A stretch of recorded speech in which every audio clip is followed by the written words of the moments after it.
Hi guys, this is gsnote.com and I'm here with the most affordable Redmi Note 13 model, the Redmi Note 13 4G handset, priced at just 299 euros. In spite of that, it looks so good in green. The core features are the 108 megapixel camera and the AMOLED screen up front. Yes, it still has an AMOLED screen in spite of being so cheap. What we're dealing with here is a handset that in the 4G version measures only 8 millimeters in thickness. It has a flat frame and a flat screen and weighs 188.5 grams. IP54 certified, resilient to water and dust. And inside the Snapdragon 685 processor, not the best, not the newest, but still decently performing. The photo setup is identical to the 5G version. It keeps the stereo speakers, infrared emitter at the top side, even an audio jack here, and 5000 mAh battery juiced up at 33 watts. It's available in midnight black, mint green, ice blue, and ocean sunset. The storage is 128 or 256, and you're even getting 120 Hz refresh rate for the AMOLED screen.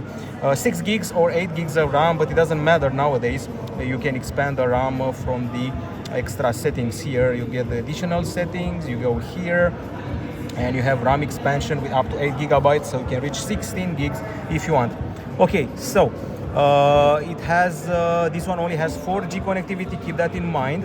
It's supposed to have a powerful speaker, and we should also get info about the cameras and whatnot. If you go here, detail information and specs, there's a processor, Snapdragon 685, MIUI, and so forth. Now let's actually check out the cameras. Okay, so 108 megapixel main sensor, 8 megapixel ultra wide, and a bokeh 2 megapixel shooter plus the LED flash. You're limited to full HD capture on account of the CPU, and the front camera is most likely a 16 megapixel shooter. I'm also curious about the camera interface, which we have here. Quite a few features for a 200 euro phone. Panorama, short video, time-lapse interval, Pro mode. It's just a photo, not video. The video is being kept for the Pro models.